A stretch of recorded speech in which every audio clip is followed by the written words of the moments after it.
Everyone, thank you for joining us. My name is Cal Delamam, and I'll just be introducing the session today and then passing it over to Adam and Suzanne to moderate the discussion that we were hoping to have today. This event is organized by CANON, the Canadian Anonymization Network, which is an entity that's been set up with different stakeholders from industry, academia, and government to promote good practices around the creation of non-identifiable data. We organize events, we published a number of consultation documents, and you can find all that information on our website at deidentified.ca. The context for the session today is Bill C-27 and the provisions there around de-identification. So CANON had published a provisional set of comments developed by a working group, and that was posted on our website a few weeks ago. And the intention for that document was really to trigger discussion and gather feedback from the community, as well with the intention of submitting that to legislators at some point in the future. When we posted that document and announced it, we received a good amount of very helpful feedback. So we really appreciate that. And the working group is incorporating that feedback and improving the document.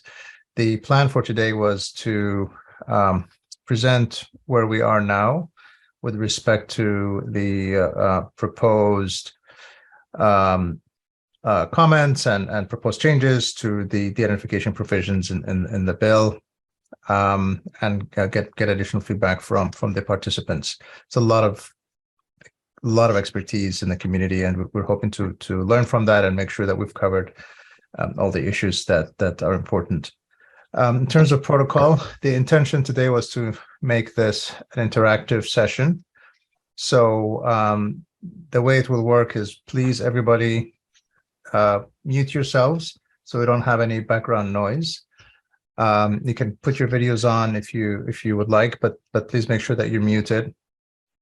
And then as Adam and Suzanne present the various points for discussion, if you would like to provide a comment or ask a question, raise your hand, and then they will point out a name, and then you can unmute and speak at that point. And then when you're done, mute again. So that way we can have a dialogue with everyone who's attending, but make sure that we have only one person speaking at a time.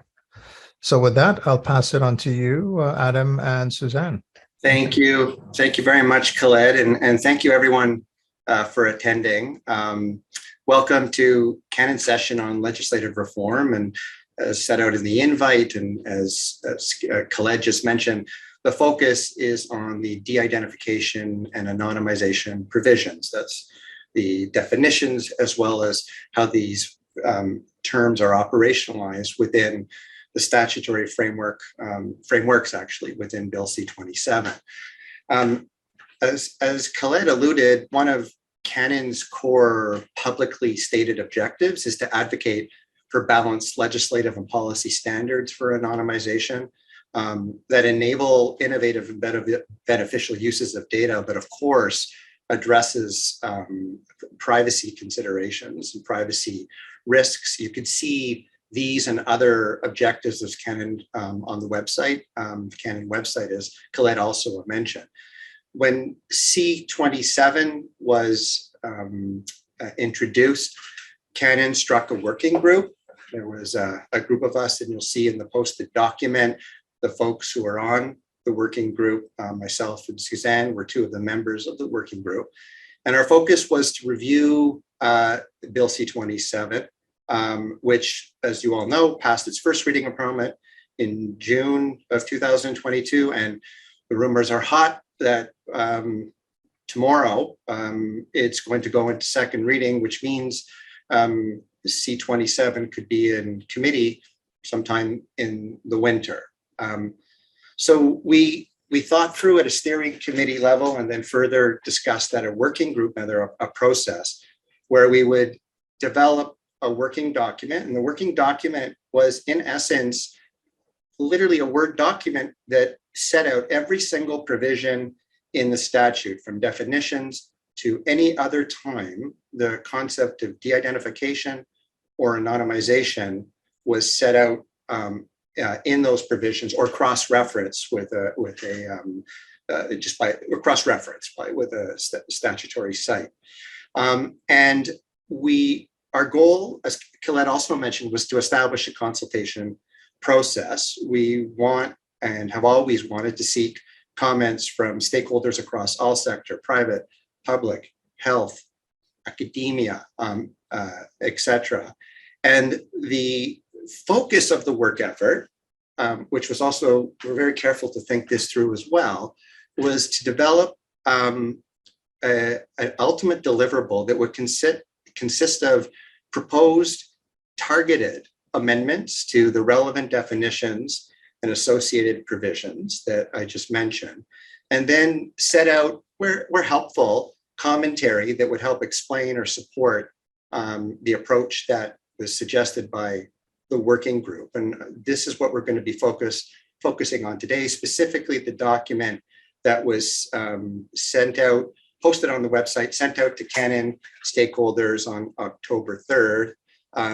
And this document that we're going to go through consists of the initial cut of our proposed revisions and commentary.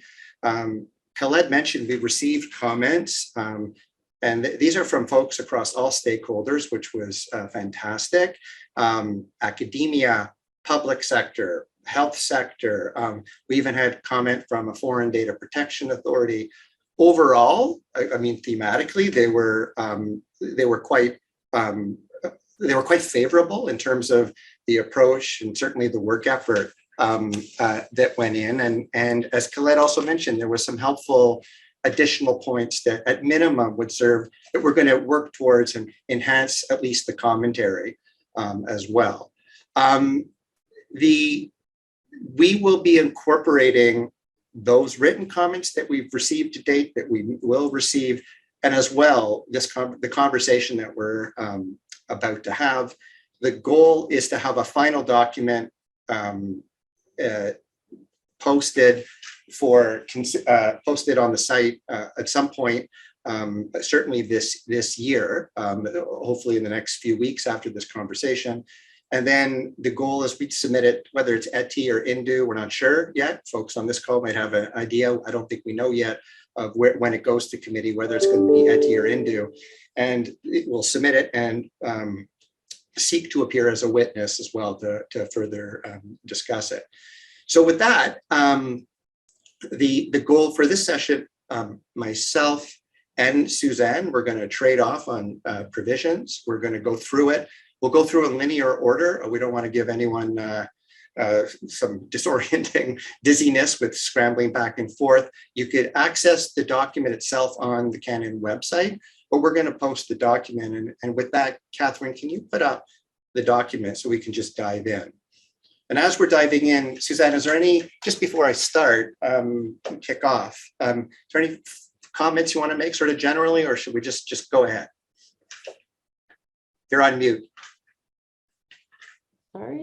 Sorry. Maybe just one small point I would add, Adam, is it's also the contribution that CANON is making to C-27 sort of across the board, right? Rather than have organizations each have to figure this out. Like, this is CANON's contribution to C-27, and the multi-stakeholder and varied nature of CANON's membership, I think, brings a lot to the work that CANON has done and the output. So just kind of wanted to sort of reinforce that once again for everybody. Yeah, that I agreed. So Catherine, can you just scroll down to the definition of anonymized? Yes. May I just ask a quick question? Sorry, it's Anne Kabukin. You asked for questions. Absolutely. It's a pleasure to see you. At a very high level, I have viewed this in generally positive terms, but I wanted to know your view of this. And not that there aren't changes needed or need to be amended or anything, but I would just love to know at a high level your view of this, C-27. Sorry, for the purpose of this call, just to make sure I'm understanding, is the question C-27 as it relates to, we'll call it the anonymization de-identification provisions. Yes. Well, I'll say this, and then part of your answer, I think, and I'm hoping will come out when we go through the several of the provisions. Okay. As folks know, C-27 contains CPPA version 2.0. Version 1.0, one of the focus of comments and concern was how they addressed the concept of de-identification and the definition of it. At minimum, it caused lots of discussion. And then those of us who really dug down on it, it was clear that it was raising not just uncertainty, but potential real problems for the purposes of having like an act that's going to facilitate information flow at the same time dealing with it. We understood the intent, which I think was very, like, no doubt was an excellent attempt or concept from ISED folks to create this concept of de-identification and then allow for the further use of data in this particular state. But there was lots of issues with it. I think that's fair to say. Our overall sense, and again, this is just my view to your point, and is that they went back to the drawing board, I said, and they did it. They did a pretty good job. And I think your question leans into sort of the framework of it.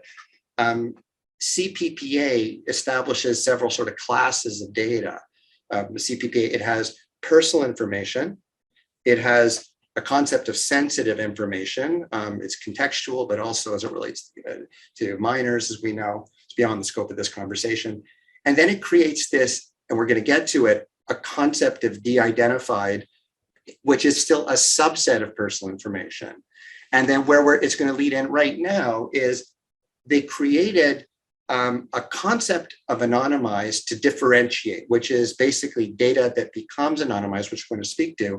It really, as set out in section 6.5, really articulates the scope of the application of legislation. So data that is actually, quote, anonymized would fall outside the scope of the legislative scheme. So subject to what we're about to talk about, I think that construct is very workable and welcome, but you'll see, and this really is a perfect segue into this first point, is, and let me just bear with me just for 40 seconds before we dig into the concept of anonymized. One of the things that struck the working group when we went through the document its entirety is that this was very helpful process to understand the entire act, actually, because you see how technical it can be, but how the interrelationship between the different provisions, et cetera. But really, and in fairness to drafters, how difficult it can be to draft privacy legislation. The terms often sound simple, but once you start rolling up your sleeves and focusing, it's not a straightforward thing to do. And when they got to the definition of anonymized, which I think conceptually is what they were hearing, they set out a provision which raised concerns. And the fundamental concern was, while it's super helpful to have a concept where there's a scope limitation, at some point, the act no longer applies if the data is, quote, non-identifiable or anonymized. That specific provision and this definition is only helpful if it is an achievable and practical. And as we worked through it, and this was one of the sections where we spent a lot of time working through, it seemed to us that it was close, but it didn't quite hit the mark in terms of something that was going to be actually workable and therefore practical. And if you just bear with me, I promise we're not going to do this too often, but this is one where it's helpful. If you scroll down, just to Quebec and PHIPA, you'll see that there's legislative schemes that bake in exactly what we're trying to achieve here. It's a concept of reasonable, foreseeable in the circumstances, and that is fundamentally the proposed amendment that we're making. And we don't need to go on other than to say that our comment in the document indicates that, look, this does align with how the Supreme Court and other jurisprudence articulates the concept of identifiability. There's some kind of whether it's foreseeable or similar type of wording, serious possibility, depends on the actual case in question. Great. So our concept was, and it really dives in, and I appreciate the question because it really segues into this first point, and just scroll slightly back up to the actual suggestion. Our targeted proposed amendment was a tweak to say this is close, but this is what we need. We need interoperability with regimes across the country and consistency sort of to an emerging kind of concept of the idea of personal information. I mean, the concept of anonymity, it's not absolute. It's just not a helpful thing. This bakes in something that's I think more workable, certainly aligned with Bill 64 in Quebec, as well as the relevant provision in PHIPA. So I'm going to stop there. Suzanne, just before we open it up for comments on this, do you have any further comments to supplement? No, that's good. That's perfect. Thanks. So any comments on that? I will say that the written comments, several of the written comments that we received were very favorable about this particular amendment. It looks like only a few words. We took there was a lot of discussion to get down to, yeah, this is the way we think. That would be helpful, of course, but we're having this conversation because we want to enhance, whether it's enhancement to the comment or tweaks to the wording. We'd love to hear the comments, even if it's just this is supportive, this makes sense. That's very helpful for the process. Adam, Suzanne, I think it makes a lot of sense because increasingly the focus, I do a lot of media interviews and things, and they say, well, so we'll just anonymize the data and it will never be accessible. And I don't think we can say that anymore. Maybe we could have years ago, but with all of the advances in technology and hacking and phishing and everything, the way you have it here to ensure that there is no reasonably foreseeable risk in the circumstances that an individual can be identified. I think that's really captures it beautifully. Thank you. And just to pick up, and it's even as you were articulating that, some of the thinking. So it's not the reasonable foreseeable. The question is, well, how do you do that? Well, there's a concept of a reference to generally accepted best practices. It allows for governance going way back to what IPC put out when you were there, and in terms of some of the guidance, and to build on that in terms of a risk re-identification frameworks, et cetera. So it has like this ability to approach a framework or a protocol or an approach to get to the point where you're comfortable that, or you can have some assurance and comfort that there's no reasonable foreseeable risk. It's something that's achievable. The only other comment I'll make before we open it up is there was a lot of discussion. I don't think we need to go on too much about the phrase means to irreversibly and permanently modify. And we're not sure that that phrase is even necessary with our change. It's a little bit more of a technical point. If when you read it in the context of there is no reasonably foreseeable risk, question as to whether it's really required. Our view is probably not really required, but the most important thing for the surgical target amendment is what we believe is what was inserted. Agreed. Any other, is there a question? And Caitlin, I'll rely on you to see if there's anything that's popped up. It's Anita. I have a comment question, Adam. Great. Okay, I agree with your proposed amendment 100%. I also agree that, with respect to irreversibly and all of that, not only do I think it's unnecessary, I think it can become problematic because with technology changes over time, what is irreversible today may not be irreversible tomorrow. And the circumstances captures futures as far as I'm concerned. But where I do think that your submission could benefit from some supplemental material is exactly what you and Anne just alluded to, and that is the parameters for reasonably foreseeable risk in the circumstances. And so we here in Ontario in the healthcare sector have lived with this in PHIPAA since 2004.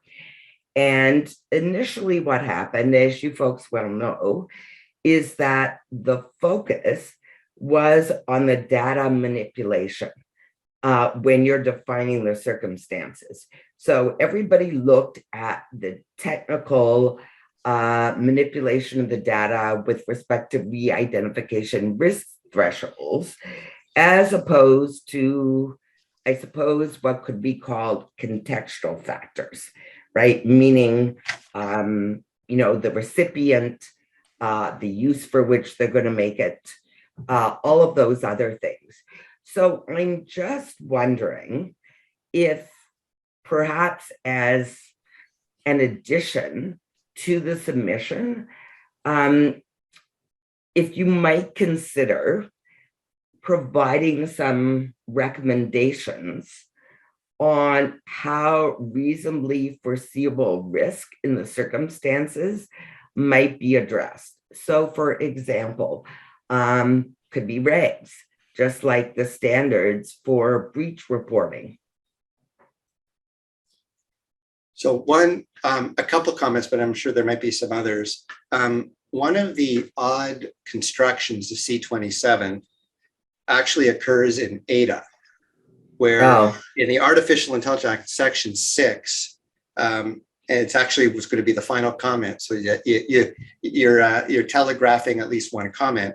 Section 6 in ADA deals with anonymized data, and it talks about the ability to prescribe regs, like it's the authority to statutory authority to prescribe regs, including with respect to, I'm reading the words, the manner in which the data is anonymized. So this was, the comment and discussions on that, exactly to your point, Anita, like, okay, well, you have government have the ability to articulate at least core features of what that might be. There was discussions in Bill 64. I'm saying this very respectfully, but it is be careful what you wish for. Is it something that you really want on regs, or is it something that you want to develop in accordance with best practice, which is contemplated already in this definition? I think that's a fair, open question, and there's good answers on both sides. But half of the answer, and at least responsive to your question, is addressed in 6A of ADA, which is odd. Like one would have thought that if you're going to have this prescribing power for regs dealing with the manner to anonymize to align with this very definition, it would be something that would be in the CPPA or duplicated in the CPPA. So I think in part it's there, but I'm interested in other comments. I see Jeff Curtis has his hand up. Yeah, just briefly, and I apologize, I haven't paid as much attention to this group's developments over time as I might have, but I appreciate the effort. I mean, just a couple of comments. The first one being that, I see these amendments here. I put it in chat. I see these amendments here, and presumably this is sort of either a global maximum best response, position that we're taking here, or possibly a local maximum. Meaning, I'd be curious what the marginal improvement or decrement would be in this position, reasonably foreseeable in the circumstances, reasonably foreseeable in all circumstances, reasonably foreseeable, super reasonably foreseeable, omnisciently. I mean, it's all language, of course, but this is who would disagree with reasonably foreseeable in circumstances? How do you tune it up or down if needed to be, in other words? And then I think the next person that asked a question after that, I'm sorry I didn't catch their name, but what about context? In other words, well, thanks, reasonably foreseeable. It presumes that the circumstances well enough to be reasonable in those circumstances. But surely where we're at that point then is it's a bit of a hand wave to, well, better get into those circumstances and better understand what reasonable means. In other words, based on risk tolerance, my reasonability, my risk taking, which I might seem reasonable, might not be somebody else's. I can only comment that to me, it seems like in some respects, we're inevitably back to, what is your model for risk here? That is, and I have to point to the eminent Dr. Ali Imam again, and his, amongst others, perhaps methodology that says, well, it's not straightforward. In other words, and thus reasonably foreseeable in the circumstances, sounds great, but it actually means a lot of work. Yeah. Well, Jeff, two comments. One is, in part, one of the constructs or guardrails that we were working within, or constraints, was interoperability with other legislative schemes. So that's one of the reasons we defaulted to that. And literally, was especially when Bill 64 came out, CANON had a session where we were actually favorable about many. I was personally quite critical of Bill 64 in many other respects, but when it came to this, they at least had something to work with. And this was the language. So, I mean, on your point about whether there's other terminology, perhaps, no question, I'm sure there's other terminology we could use. We wanted to stay for the purposes of interoperability, and because any different wording here would be by definition by choice, and as a matter of statutory interpretation, you might have different standards for what would be anonymized. That would be impossible. That's right. Deal with. The point being is, even if there was a more meaningful amendment, it would take us out, away from interoperability or interinterpretation between acts and things. And this is a trade-off, correct? Yeah. CANON, one of CANON's objective is to help to do whatever it can to help just demystify some of these things. One way to demystify is, let's just use similar words. So when we get into a room, we're talking about the same thing. And so this is an example of that. And no question, of course, to your other point, it requires a contextual analysis. And the unfortunate reality is that often could be a lot of work, especially capital investment upfront to establish a risk re-identification framework. But other questions or comments? Adam, maybe to add in, Suzanne, also some of this, which I think is great, I'm really delighted about the discussion we're having, is some of this might come out in guidance, right? Or might come out in codes of practice, which are parts of C-27 as well. Maybe too early to put that in the law this way, but definitely this is stuff that could be developed through codes of practice or guidance, I would think. Yeah. Well, that's what we discussed in the working group and steering committee. So let's go to Catherine, if you can go to the definition of dispose, and Suzanne, I'll turn it to you to just provide a comment. I got off really easy on this one. Not really much to add here, other than the same comment that Adam referred to before about, do we really need both the terms permanently and irreversibly? But at the end of the day, still sort of, and again, trying to be purposeful and intentional in the proposed amendments that, we wouldn't propose changing that here. Yeah, and the only thing to add, to pick up on Anita's comment, we're gonna enhance the commentary on irreversible and permanent. And to your point, maybe we'll think about how we're going to express how potentially very problematic it can be. So the CANON comment in the next iteration of this won't just be this blank "no amendments recommended." It's going to capture exactly what you mentioned, Anita. Because we've been talking about that too. Section 6.5, just very briefly, I mentioned it already, but our view was this was helpful. The basic comment, though, provided that the standard of anonymization is achievable. So, but this concept of clarity about the scope of the legislative scheme. Let's go to de-identify, Suzanne. This one. Needless to say, sparked huge discussion. I mean, we spoke about it at length to come to no amendments recommended. I'll turn it over to you.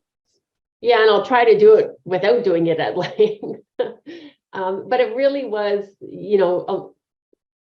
number one, definitely an improvement from what we had seen in C-11 to try to narrow this down.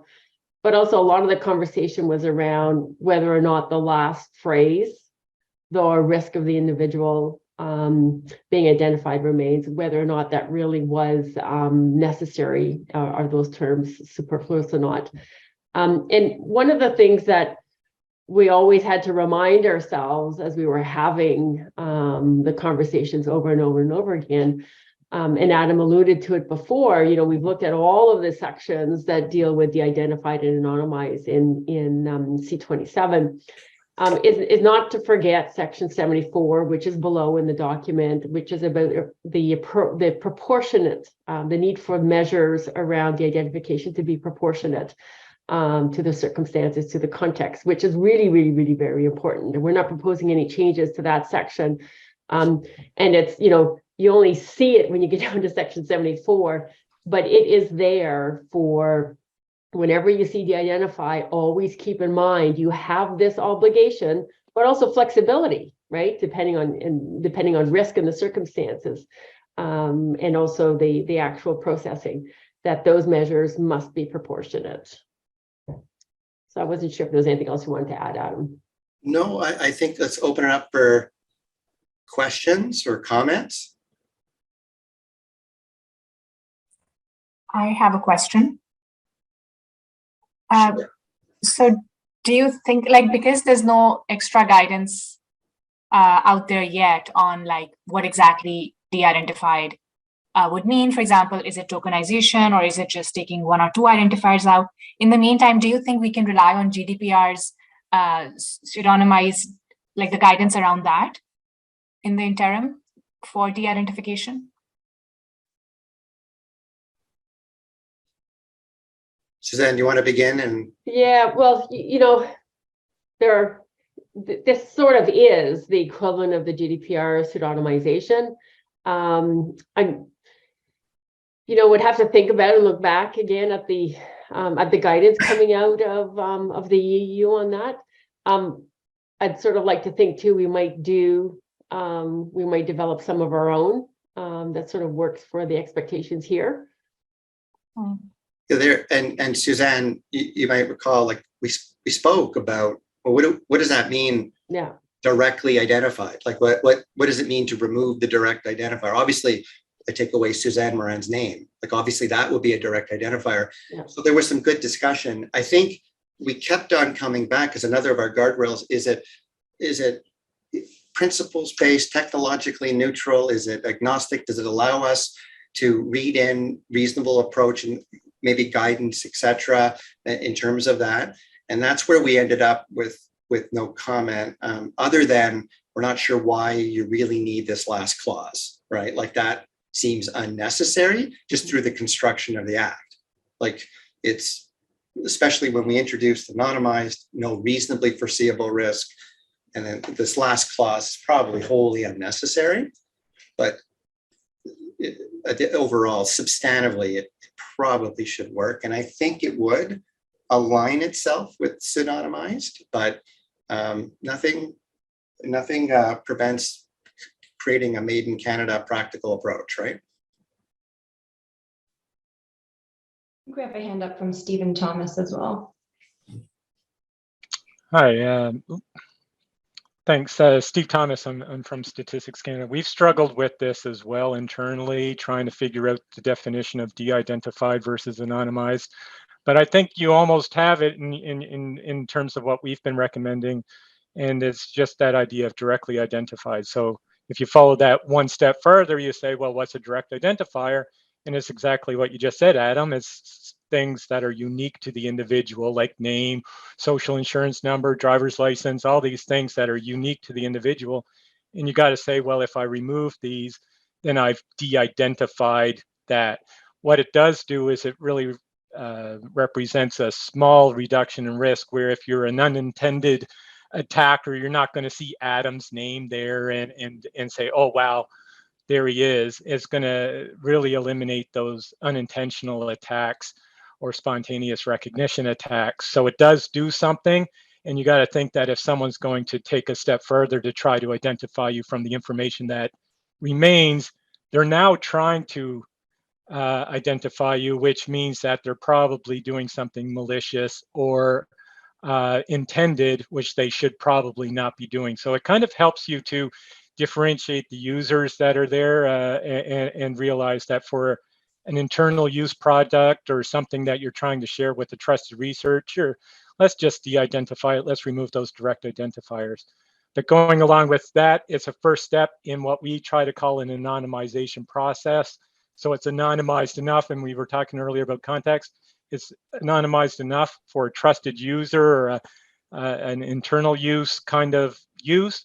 It's not enough for a public use, of course, and that's where you'd have to take further steps to be further considered anonymized. And I really like the idea earlier of making sure that it's anonymized really for the circumstance that you're looking at. And it does unfortunately get into attack models. You got to understand what information that person has and what perhaps their motives would be in trying to get that information. But I think it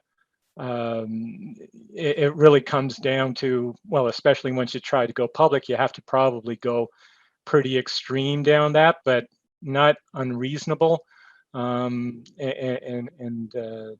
That's what we're really trying to do here, is trying to make sure that de-identified is just one step in that process, and then anonymized is something else. I don't know if that helps, but. Yeah, no, it does. And I see other questions, and just to highlight again, we talked about this provision at length to come up with no comment. And we, as you mentioned, there probably is some work to get alignment on what what directly identifiers are and work within that. I think all of us know what the obvious ones are, but that is something that could be done outside the scope of a legislative scheme. That was the nature of the discussion. So maybe Khaled?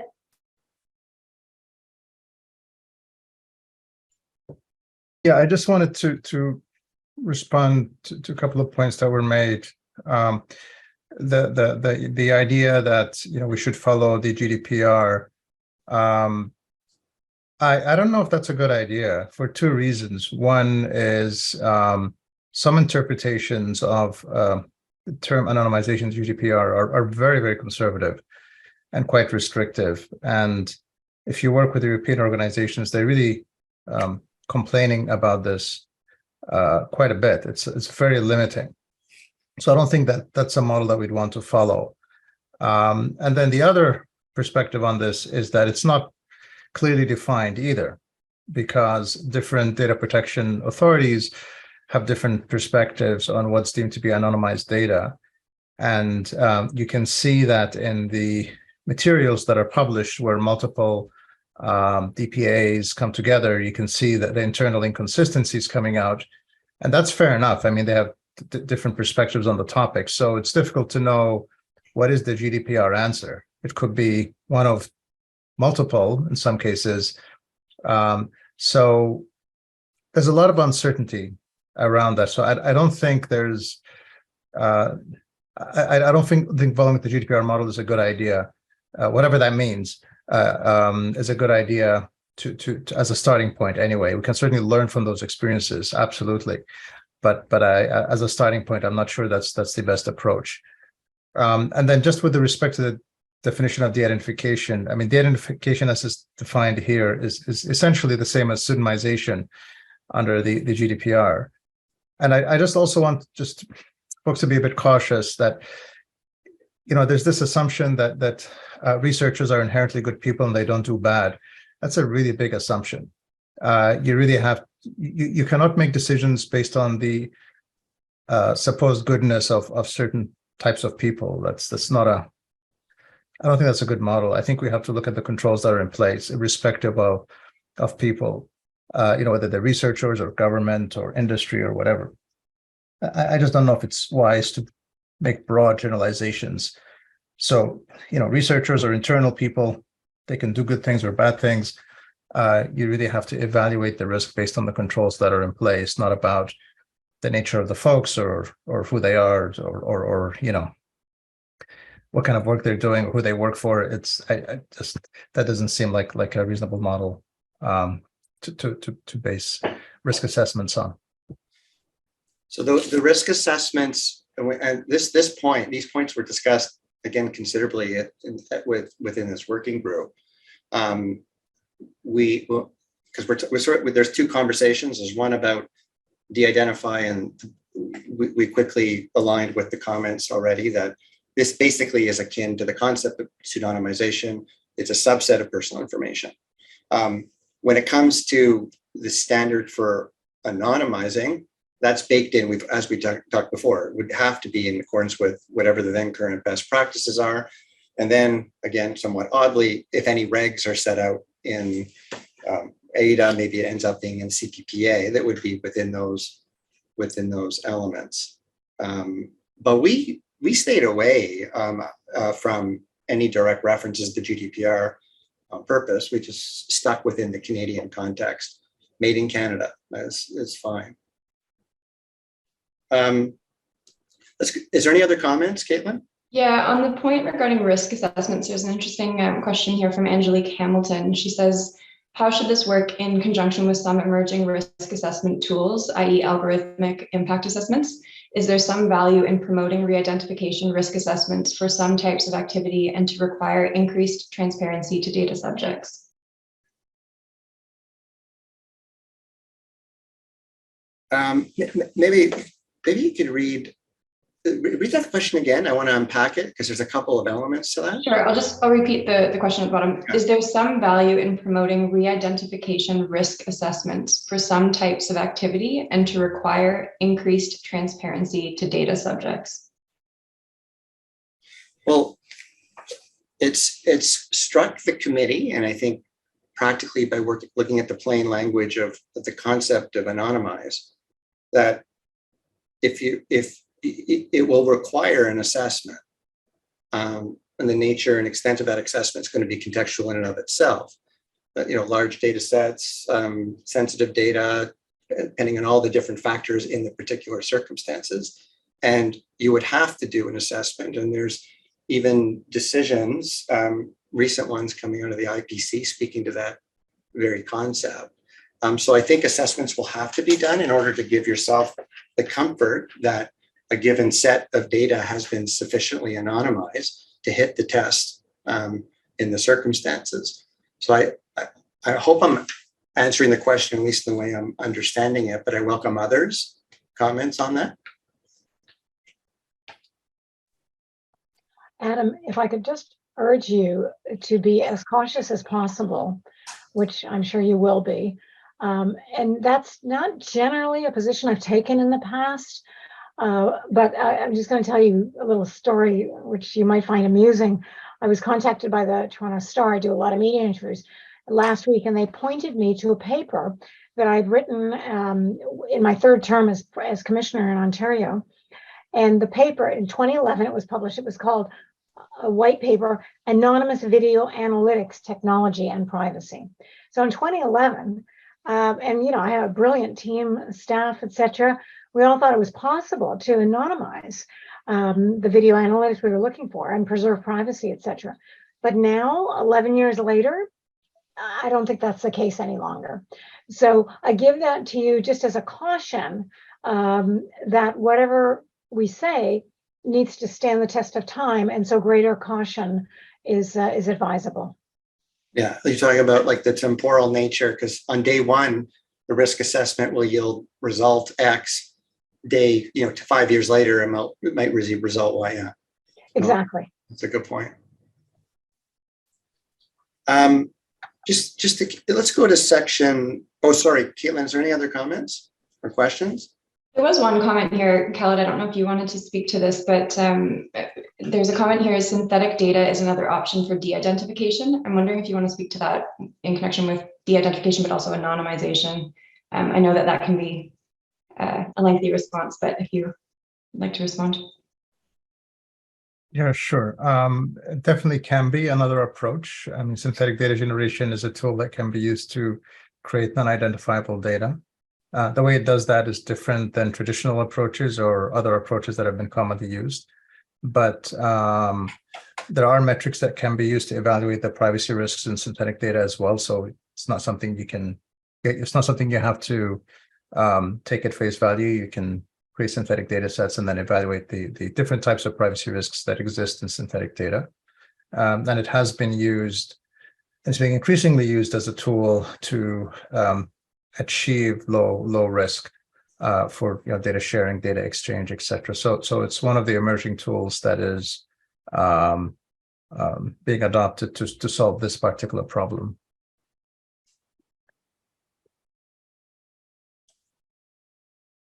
Okay, so let's go to just briefly to section just 2.3.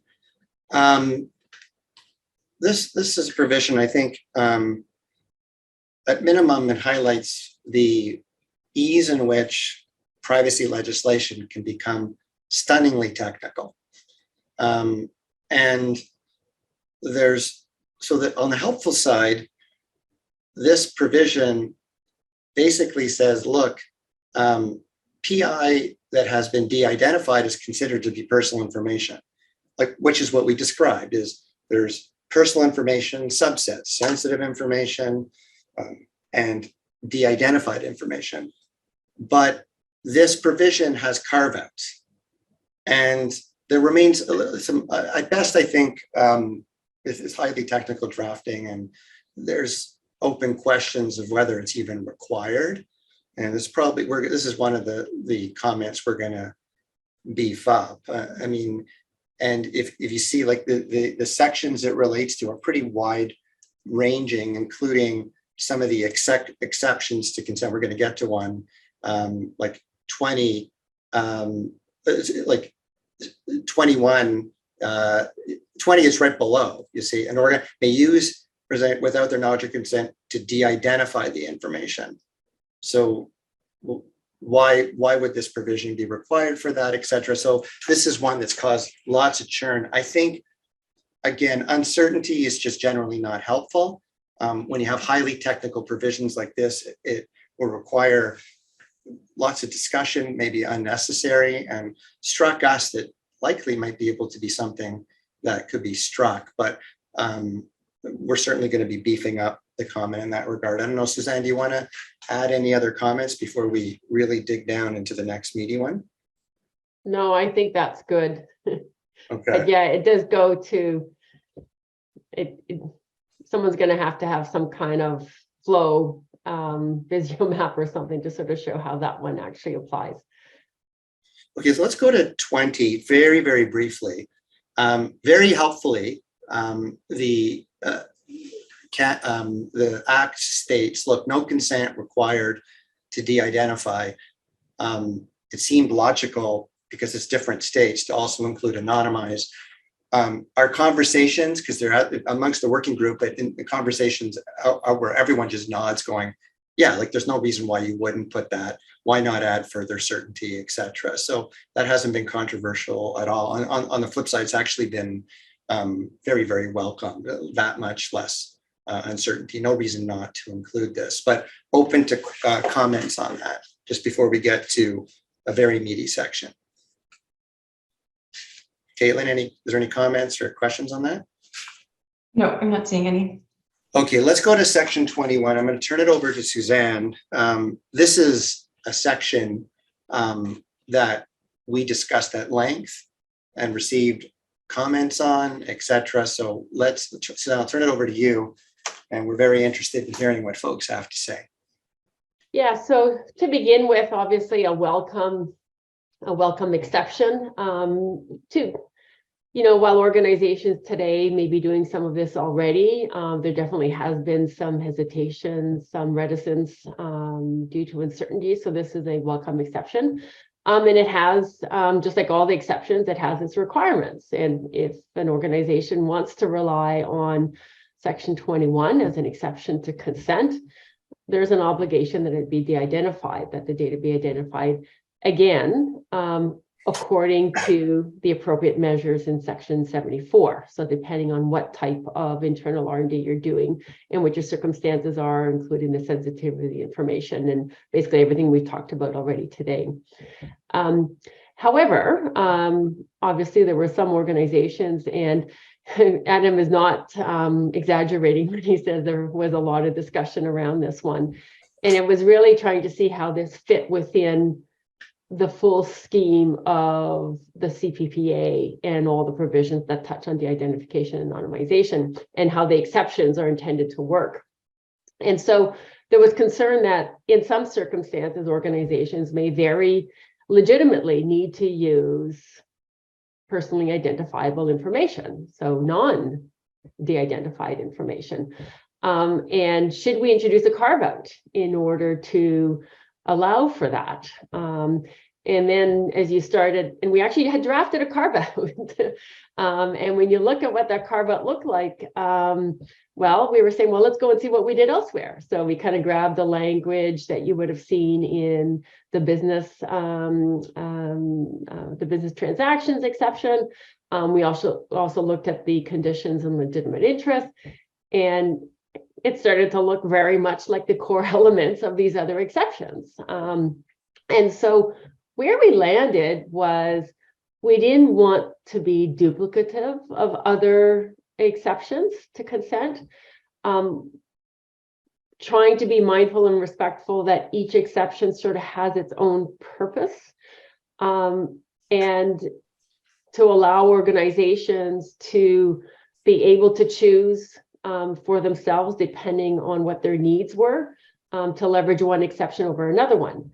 But also to keep in mind that if you don't quite fit within the four corners of one exception and you're going to choose another one, well, then you need to fit within the four corners of this one.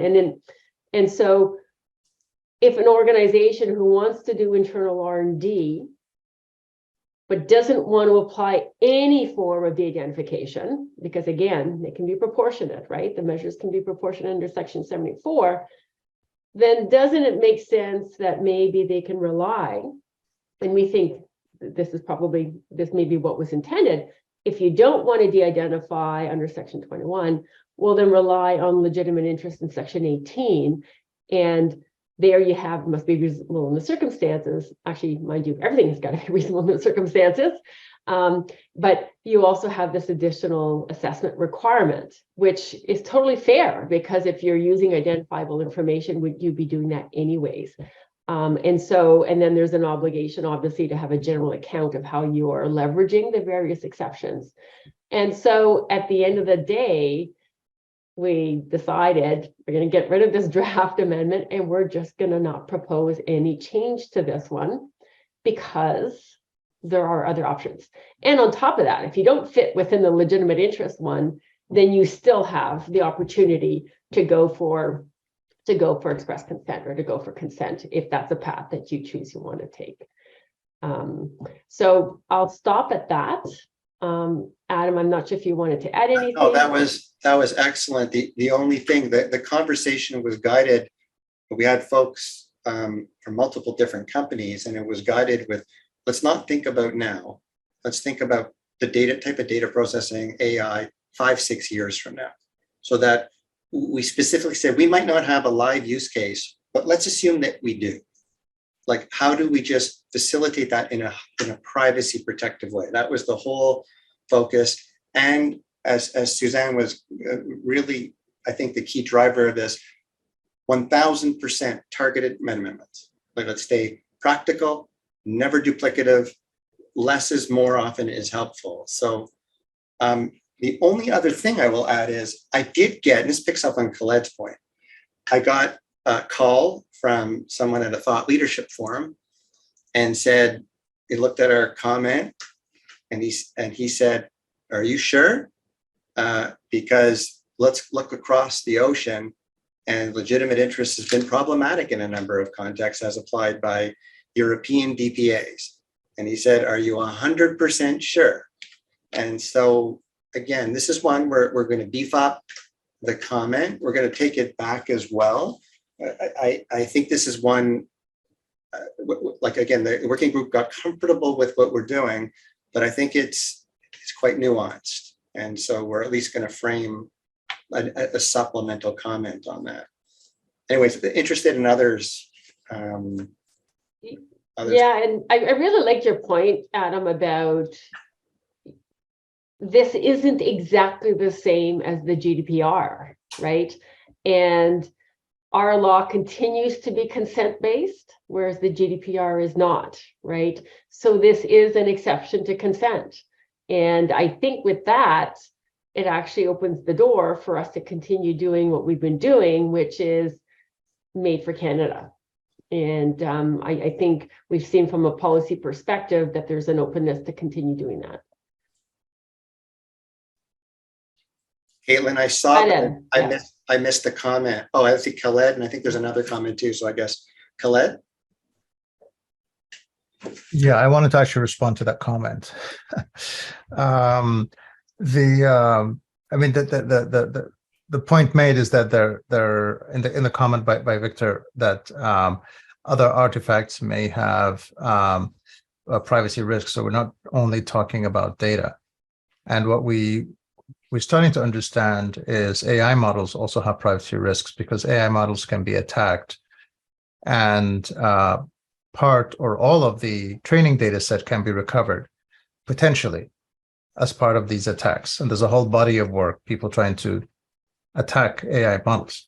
So in my discussions with some regulators in Europe who have been thinking about this, their view is models are data effectively, and they will start thinking about AI models as a form of data and look at the re-identification risk of models, and not just re-identification, but other types of privacy risks, disclosure risks from AI models as something else that is part of the scope of these conversations.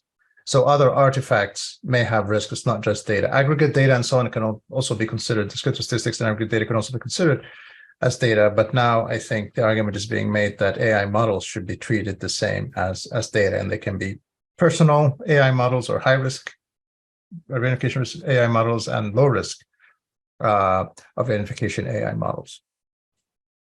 So to take that, Kelly, I want to just tie it into this provision and as it relates to legitimate interests, et cetera. Let's say, I've heard this before, if a model is data, like that's the conceptual framing of that to think through, but let's assume model is data and that a model can be associated ultimately to one or a whole group of individuals, then it would be potentially, if not for sure, deemed identifiable, right? Like, in other words, the model itself by itself not, but indirectly through some effort would be identifiable. The statutory regime safeguarding obligations, and there's the section 74 that Suzanne mentioned. So there's statutory guardrails that one would say that you have to put in place to deal generally with these type of attacks, and then also in accordance even with the definition of anonymized, et cetera, the best practices. But when it comes to the authority for the processing, like setting aside that risk, Khaled, just the authority, the question is, if it's de-identified, that only helps. So that's why it's welcome. That certainly helps. And then in those probably more rare circumstances, like large data lake, but you actually for some reason, or AI processing, where you actually do need personal information with the direct identifiers, the conditions set out in the legitimate interest, assessment, et cetera, would help preserve, at least establish the guardrails for privacy protective means for using the data. Again, there's no authority to disclose. That's just the use for those purposes. So does what you said change what the thrust of the comment? No, but I think it expands the definition of what you would put under personal information or data. I think the argument is being made that should include models as well. And you can measure the disclosure risks from models the same way as you can measure disclosure risks from data. But I think it's going to become harder to treat models as a safe bet, as a safer representation of information. I think the world we're moving into is models can be attacked, and therefore you have to look at the disclosure risks of models. And if disclosure risks are high, then you treat them the same way as you would treat, other types of personal information. So it's a very interesting comment.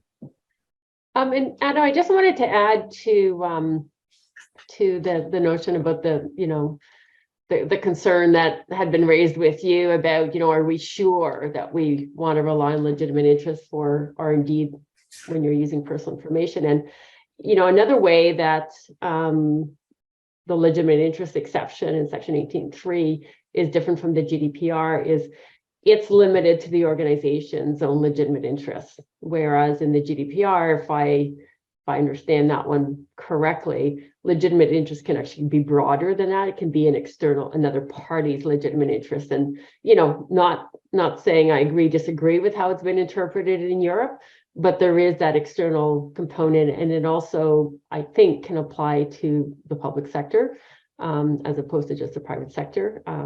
So anyways, it's a different regime, right? Yes, we use legitimate. Yes, we use the word interest. But it's really applicable or being introduced in a different way, I think, in CPPA. Yeah, that's a great comment. Caitlin, just before we move on, is there any other comments or questions on this? I think you sort of touched on this already, Adam, but there was a follow-up question from Victor. Not sure if you saw it, that he says the usage of the data itself, for example, to train a machine learning model in these circumstances seems to result in de-identified artifacts. The question follows, does the clause, quote, if the information is de-identified before use, preclude or limit this common use case? I think this is a follow-up from what Suzanne had been explaining in connection with Section 21 as well. Yeah, that's the type of question that's superb, because it highlights that organizations are going to have to carefully consider whether Section 21 is available. Because if it's not, and this is where we defaulted, then you go to legitimate interest, and then it should work.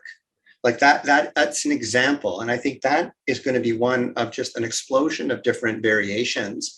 Again, it's not now, it's 5-6 years from now. We already have incredibly complex ecosystems. 5-6 years from now, it's going to be mind-blowing compared to what we have now. And I think you might have more and more circumstances. Victor's point might be that is one itself, where 21 might not be available. But we've heard different types of these AI processing questions, right? This is part of what sparked this whole discussion in the first place, and where we ended up saying, well, then that would be ideal. Just rely on legitimate interest. It'll be a safe bet, and it's privacy protective, but assuming you do the appropriate assessment, etc.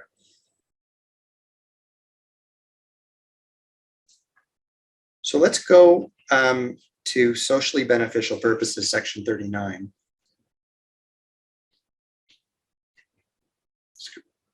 You can scroll down just to see our comment. So this was interesting. One of the comments, actually, it was a few comments about socially beneficial, and folks, for reasons that are beyond the scope of like CANON's focus, questions about this. But one of the comments which was excellent, that we received was, well, if the C-11 version of what was de-identified data was a really high standard you had to meet. So once you've changed that to something much less, to personal information, basically without, quote, direct identifiers, you've by implication, vastly expanded the scope in which private sector can disclose to what's the types of organizations listed in B. And the comment was, and it's kind of open-ended about that, what's the limits on that, etc. And we discussed that, and we quickly agreed that made a lot of sense, that had a lot of merit. The organizations that we were aware of that had engaged or wanted to engage in, we'll call it socially beneficial purposes types of disclosures, actually implemented. They would never just do that if they had the authority. They would put in place appropriate contracts and other safeguarding, the contracts as we set out. Just scroll down below into the comment. We set out, just go down a little bit longer in the comment. We set out, look, it could be, just as a one example, contractual restrictions and limitation of permitted uses, and covenant not to attempt to re-identify. And there's a whole bunch of standards coming out of Ontario, actually. The government as well as decisions from the IPC set out other things that could be baked in. And this provision would allow the government to put at least a baselet of additional controls that would govern the subsequent use of this de-identified information for when it's disclosed for socially beneficial purposes. So just to scroll up to our suggestion again, I apologize for going back and forth. I said I wasn't going to do that, yet I did. Here we have, look, you can just do this provided you comply with prescribed requirements. Like it sort of sets that out. And our goal was actually to restrain and limit, at least, if not the circumstances, at least the manner in which, and have further controls. And again, those organizations that have or wish to engage on this, their first comment was, well, this is what we would do for sure. Like that's the emerging best practice for this type of thing. So CANON has suggested this provision, which has been received quite well. There's all sorts of other questions. What is a socially beneficial purpose and all that stuff?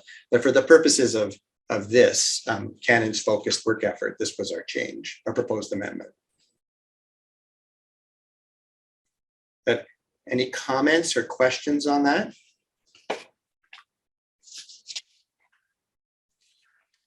Okay. Sorry, Adam. Maybe one point you would add too is it's also for those public entities to fully understand that not that it wouldn't, and I think it goes back to something you said earlier and Kenna did as well, is you would never dream as a private sector organization to sort of disclose that information. And again, the de-identification level would be dependent, it has to be proportionate to the circumstances. But it's sort of nice to make it really clear that before even the first one takes place, there's going to be some thought given to what you sort of need to wrap those relationships in, and whether or not the private sector ever gets invited to the table under Section 39 as well as something to be seen.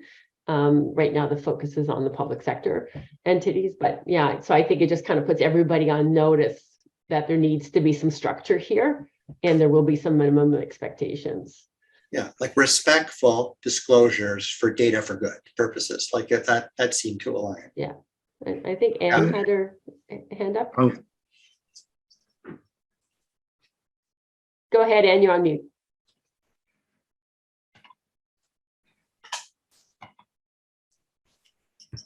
Sorry, I was trying to unmute.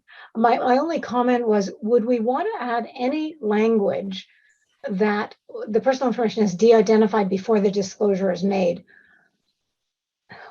Talking about the strength of the de-identification that is required. We all know that data can be de-identified poorly, strongly, etc. You know, I'm not suggesting we insist that they use the strength of synthetic data, but should any language be added to that, even is strongly de-identified before the disclosure made? Just something, because my fear is that that could be taken very lightly. So Suzanne, that did come up, but in a number of circumstances, it actually ties in really to the next section, which is Section 74. And you raised this already, Suzanne. Perhaps you want to comment. I mean, you've made that point several times during our discussion, whether we needed to cross-reference Section 74 and vary these provisions or ever, but that certainly would be one guiding aspect of this, right? Yeah, that's right. And you know, you can refer to it, you know, every place that it makes sense, or just like some other provisions, these are sort of umbrella provisions that apply across the board. And because the socially beneficial is about sharing externally, and then it's all a matter of how that is shared externally. And there are lots of different ways to do that, obviously, as you know, Anne. But because it uses the word de-identified, and that automatically sort of triggers Section 74, which says proportionate. So you quickly think external, sensitivity of the information, volume, what's the purpose, right? Does it fit within? Even if you could make a reference to Section 74 in here, just something to guide people to know that there is some structure associated by what we mean by de-identified in terms of the strength of it, etc. So you mean in the commentary, you're thinking to make it really clear to call out section 74? Yeah. Yeah, I think that's fair. We'll do that for sure. I Yeah, agree. good, And good just, idea. I see Anita has her hand up, but can we just go to section 74, refer to it several times because it's the next comment anyway. So this is what Suzanne's referenced this, multiple times, and just in the nature of the comments. So this is an umbrella provision.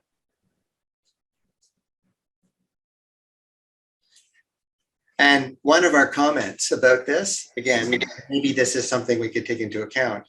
You have the definition of de-identified, and then like 74 provisions later, you have this umbrella provision. It's almost disjointed, right? It's kind of buried, like so, because it might be something where it could be placed in another place to make it more prominent. But this is the provision that the umbrella provision, and we'll definitely add that to the comment. And I totally agree with that, Adam. And Suzanne, this is great, but just if we can just reference it earlier or somewhere else as well, that would be great. I think we'll maybe we reference it in the definition of de-identify in our commentary there as well, right at the top. Yeah, we could do that. Thank you. Anita, I think Anita, and then Caitlin, you'll let me know others too had comments. Yeah, if we could go back to the disclosure provision that we were talking about, de-identified information. One of the concerns that a number of people have had with this from day one is that it seems to presume that only the types, and leaving aside sub 4, B sub 4, who knows whether any other entity may be prescribed at all. But if you look at the entities in B1, 2, and 3, who may be the recipients of this de-identified data from a private sector entity, there seems to be, I have a number of problems with it. There seems to be some kind of presumption, assumption that only, I guess, government-related institutions do this type of work for socially beneficial purposes. And I query whether that's a valid assumption at all. So that's the first point and the first concern I've had with this provision. The second one is that it is very difficult to try and determine what type of organizations fall within, for example, B sub 2. So whether or not this is referring to institutions as defined in the public sector, freedom of information legislation across the country, public libraries are generally not covered. If these terms aren't defined, it really makes it very, very difficult to determine who your recipients may be. Because, for example, if institution, as it follows healthcare, does not refer to public sector, then one might argue that private healthcare, I don't know, facilities or whatever may be recipients. So I find this provision very problematic with respect to trying to figure out who these disclosures may be made to, and the assumptions on which the ones that are listed appear to be based. It's Anita, first of all, I completely agree. The other thing, and I think you're alluding to this as well, that has come up is there's also an assumption that there's an appropriate statutory regime that governs all these entities. And the answer is not. Clearly, that's not the case. Exactly. Setting aside, I think your great point about what healthcare institution is, let's leave that one out because that may or may not, depending on the scope of that. But it's an odd thing where private sector would be governed by the CPPA, right? Like it would have that exactly. Protection. None of these do.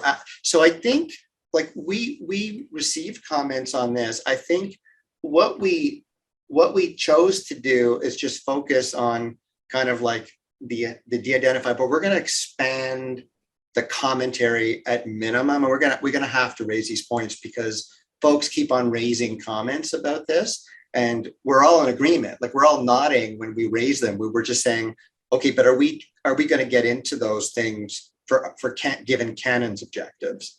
But I think they're excellent points. I mean, I guess with respect to Canon's objectives, you know, as you reiterated them at the top of the session, you know, the objectives with respect to like clarification of different categories of data and guardrails and all of that, that's only the starting point. I mean, that's kind of characterizing the data and, you know, what it means and what it doesn't mean and everything like that. But if the legislation is not clear or very, very unclear with respect to what one may do with that data, once you've taken all the steps and, you know, you've identified your assessment and your risk assessments and all of that, then it seems to me that in a way, it defeats the purpose, because you're providing organizations with a framework to create these categories of data, and then it's not clear what you can do with them. The one comment I make as you're making these points, and they're all very like 100% valid, and this has sparked a lot of conversation from folks across all sectors.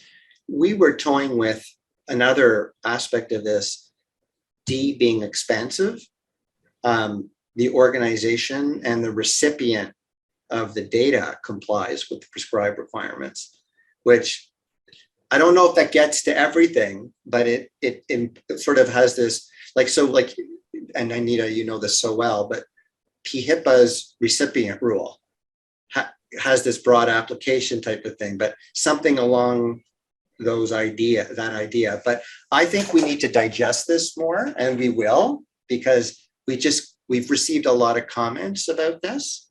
And it'd be I think we need to expand, at minimum, we need to expand the comment. That's for sure, if not more.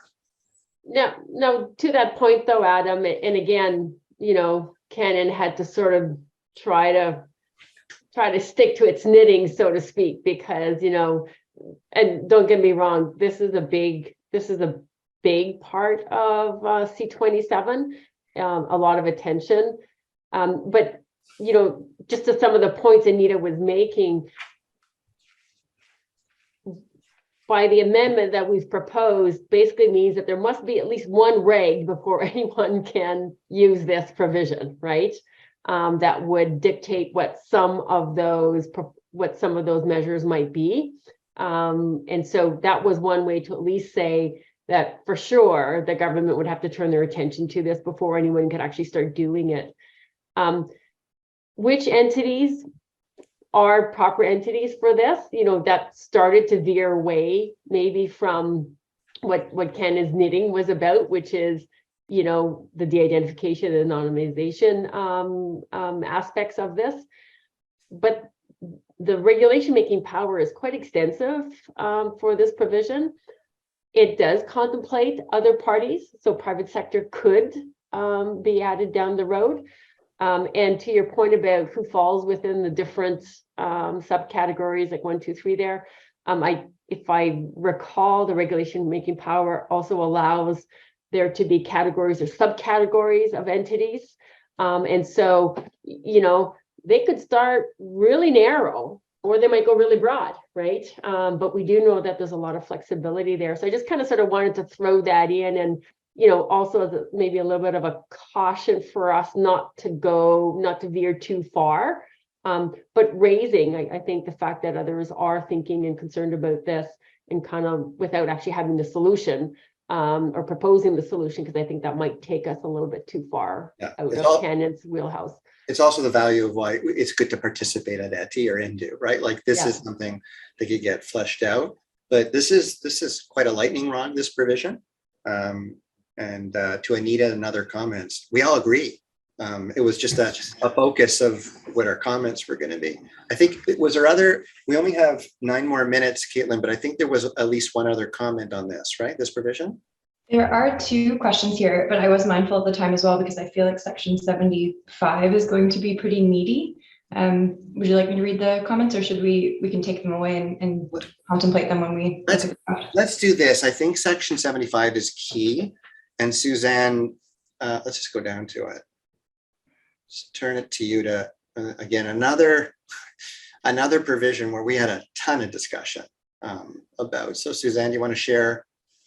Yeah, so okay, so let's just sort of kick it off this way. And we know today a lot of organizations use the identification techniques just sort of part of normal safeguard measures, right? With not doing it necessarily to rely on some exception or something. And in the structure of what we see in the CPPA today, as proposed, there was some thought, and you read the words on the page and you try to think of all the possible consequences and possibly unintended consequences. And one of them was there was concern that, well, what if I'm an organization that I've de-identified as a technique, right?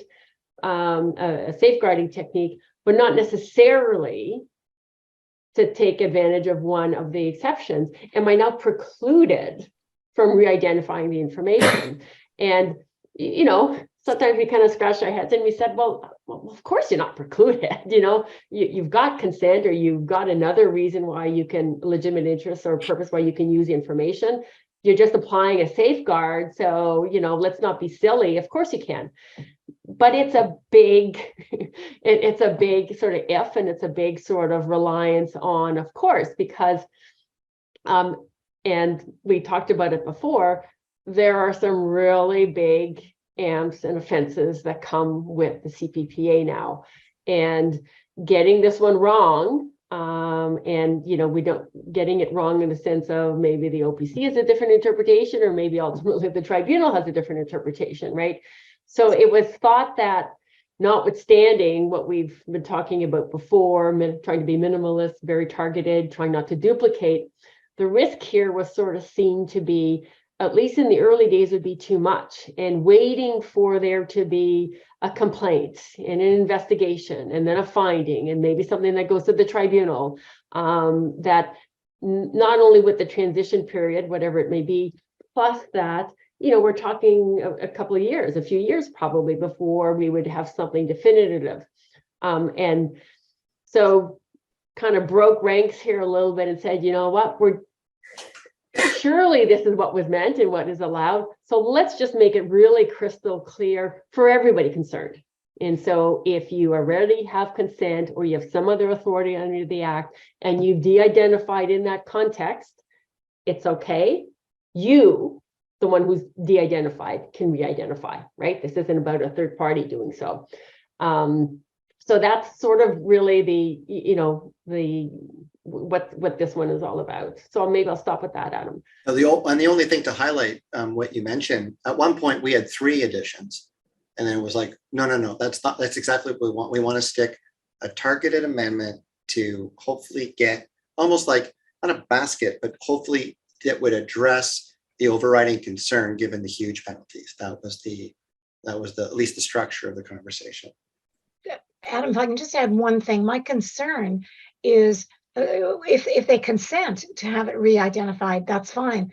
But where the organization can rely on consent, yes, or another authority under this act to use the personal information, that makes me so nervous, because you're saying you've de-identified the data, and in effect, I'm not going to say it's not re-identifiable, but you want to suggest that the strength of the de-identification is such that if you're going to take the extraordinary means of re-identifying it, I think clearly it should be with the consent of the data subject.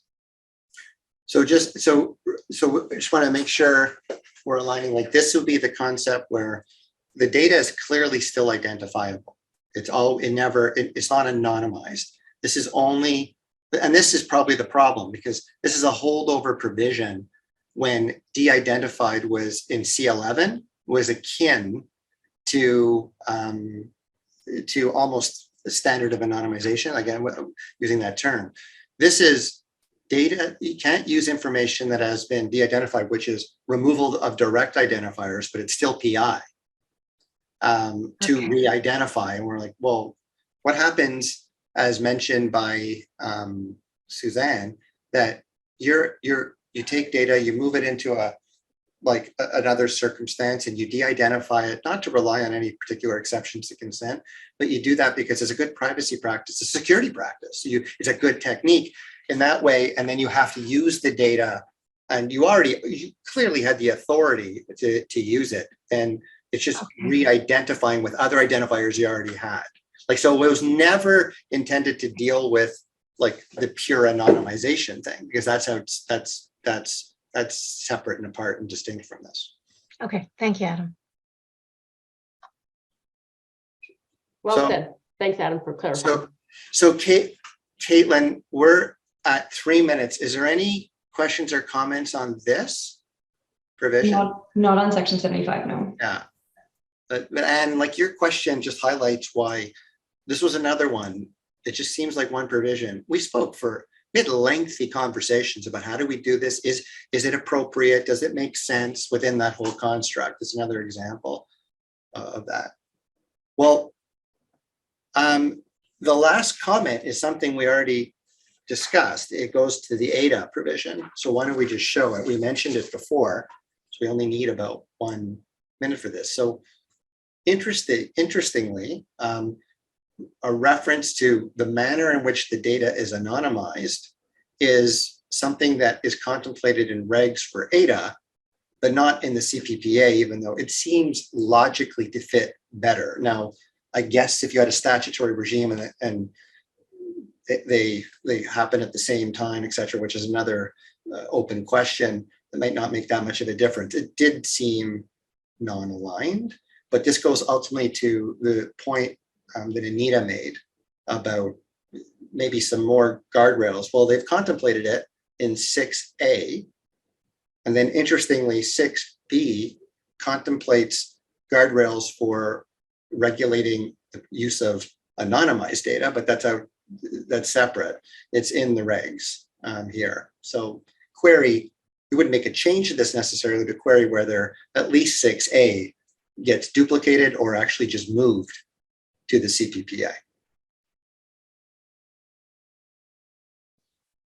So we have 45 seconds left. Thank you, everyone who's submitted comments. Thank you, everyone, for attending. Just to reiterate, we're going to take the comments we've had, comments in the chat, comments we receive after this. The working group's going to get together and turn around another draft, which we hope will be helpful for this consultation process, because these concepts are just absolutely critical for that. So on behalf of Suzanne and the working committee and the whole steering committee at CANON, thank you very much. We really hope you found this particular process helpful and this discussion helpful, sorry.